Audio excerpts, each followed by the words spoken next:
Recently, I've realized a lot of things about who I am seeking. So, for many years, I've had people tell me, "Oh, you're looking for something so specific. You're looking for everything to be just right. You're looking for a partner who fits very particular boxes, and that's the reason you're not going to find somebody." Um, and they won't say things like, eventually you're going to have to settle.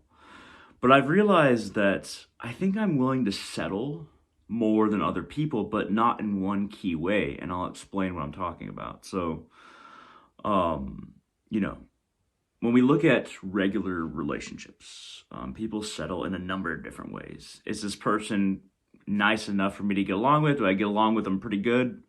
Yeah, check. Um, are they stable as an individual, both financially and emotionally? Um, are they a risk to me physically, for instance, like physical violence, anything like that? If they're pretty stable and they're not a risk to me physically, check. Am I attracted to them physically? Do I want to sexually be with them? Check. These are the check boxes for most people. And honestly, these are check boxes for me too. But here's where I realized where I'm not willing to settle. Because if a woman is much older than me, that's fine. As long as I'm a little bit attracted to them, as long as they're not too young.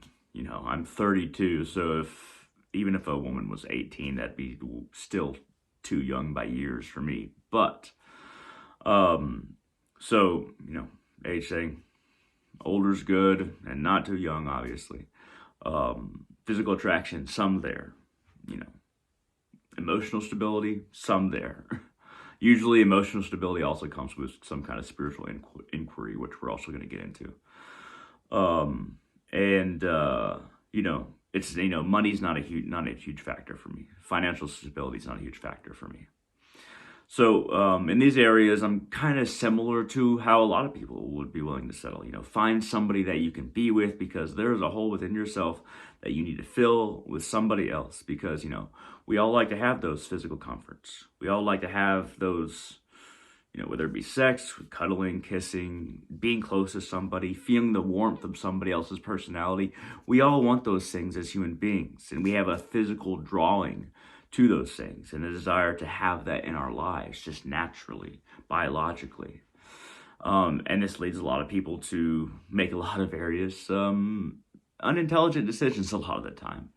Because I've seen and you'll find so many people who make so many of their decisions on if somebody is really hot, if they're really attracted to somebody. And then the other factors, as long as there's some kind of, weight to be gained and the other factors I mentioned, then yeah, I'll be with them. But it seems like there's so much emphasis on sexuality, on physical attraction. When you look at it in pop culture, when you look at it in music, when you look at it in TV shows and movies, it's almost like all the characters are the main factor in drawing them together is physical attraction. But when you analyze people, when you watch people, that is just a huge part of most people's decision making. And the reasons that they use that they're with somebody or that they're attracted to somebody or they want to be with somebody, um, physical attraction is just such a big section of that pie chart. And it's not something that most people are conscious of. Also, societal influences is a huge part, a much bigger part. And these are tiny sections of who we are, our potential as a human being, and who we are as a person. Societal influence or societal, acceptance within society based on what we do, based on, how we dress, how we look in a crowd. That tends to be a really big part of this pie chart, and physical attraction. Like those two things play over significant roles based on the potentiality of a human. Those should be tiny, but they're huge. So, when I was narrowing down, and I think that Makali has helped me realize this recently, when I was narrowing down what I am looking for, like the kind of person that I'm looking for, Because I also want those things, right? I want those physical comforts, sexual attraction as well, and the other factors. I want those to a certain level. But the one thing that people think that I'm very particular on, that they tend to think that I'm really picky, because this is not something that factors into most people's equations, is not being willing to settle for somebody who has no sense of spiritual inquiry. So spiritual and intellectual inquiry are very much linked. Um, Now, spiritual inquiry, the reason I call it spiritual is because your curiosity about how everything works, about different spirits, gods, and this is a reason why, you know, I wouldn't necessarily want to be with a Christian person, Christian woman, because our cosmology and our interests in this key way would be so different that I wouldn't be happy in that kind of relationship. Or somebody who wasn't interested in spirituality at all, I would not be happy in that relationship, because most of me is spiritual inquiry. It's not settling for dogma. It's not aligning with a religion based on fear, based on family, or based on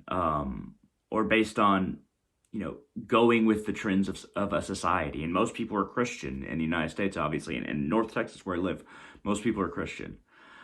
Those reasons are not what draw spiritual inquiry. That's not what those are not conditions in which spiritual inquiry blossoms. Based on if we join a religion based on societal influences, family influences, ease of just being a part of that group, or based on fear of hell, or common superstitions, and or being subscribing to a dogma that is based around any of these things and forces one into a societal structure, any kind of dogma. Because there's all kinds of pagan polytheists or polytheists in general that can collaborate and understand each other, or various spiritual people, whether it be Vodou Loa, agreeing and getting along with people who worship Odin and Thor. There's an exchange that can happen. There's an understanding of, okay, we have these offerings, these are the characteristics of our gods or spirits, those are yours. We can exist side by side. There can be a multiplicitous polytheism that we can all have, or at least a grander understanding. Or it could be something like Vedanta in Hinduism, where everything's a part of the same whole, and all these different gods and spirits are different faces of the one whole, or different parts of the head or brain of the one whole, and we're working our way up towards that head or brain of the one whole, the source, Brahman, the Atman seeking moksha, seeking liberation, and merging with perhaps first a god and then the whole. But there's an exchange that can happen there, because somebody who is Vedantic would be like, okay, that is the face of God, the Divine Mother. That is the face of the source that you worship and work with, and it has this characteristics. I can respect that. That's another face. It's a many-faced God, if you will. That there can be exchange there. But if the cosmology of religion plays a role in somebody's understanding of things, it's either you're Christian, you believe in Christ, and you believe in the Christian God, or you're going to hell. Everybody else is going to hell, and then everybody else's understanding or beings that they worship or work with is the devil in disguise. That's not something you can work with. And that's also not something that allows spiritual inquiry or spiritual interest to blossom within an individual, or try different rituals, try different spiritual practices. There's no room for spiritual inquiry. And I don't think that I could ever settle for somebody who doesn't have a degree, at least some degree of spiritual inquiry, which religion doesn't allow. And, atheism also doesn't allow, the demand for proof for everything. Before you try out spiritual practices, before you start learning about different beings, different Loa, different gods, different understandings of the multiverse, having to have cold hard facts before exploration within spiritual practices or the research of various beings. So the one thing that makes people think that I'm very particular. That makes people think that, oh, that is just a box that you're wanting to have checked, that you're expecting too much. You're not going to have that box checked. So expect to be alone. The one box that differs for me from anyone else, or not from anyone else, from most people, because I've talked to and I've met women that I've been attracted to, but it's not just physical for me, at least not anymore. If there's a level of spiritual inquiry in a woman, then that attraction is possible. It's happened, mentally. So it's not like these women don't exist. But I could never settle for somebody without that level of spiritual inquiry, based on, what spiritual inquiry is that I've just explained. I just couldn't. I would feel incomplete. And the times, because I've been in multiple relationships, the times that I wasn't with somebody that was spiritual, or I had to convince them, or it felt like they were just appeasing me by talking about this, learning about this, or doing this, that actual level of spiritual sincerity in the inquiry wasn't there. They were just faking it. It just didn't connect. It didn't align with my own personal purpose. And my own personal purpose is very much aligned with spiritual inquiry, spiritual expansion, spiritual continuation of a path, rather than being like, okay, this is how you live. These are the prayers that you say. And then, just don't do these bad things, and then you'll be in heaven forever. That's not spiritual inquiry. Or not believing anything supernatural whatsoever, or the possibility of that, or having any curiosity about these things. That also has no level of spiritual inquiry. So it sounds so particular.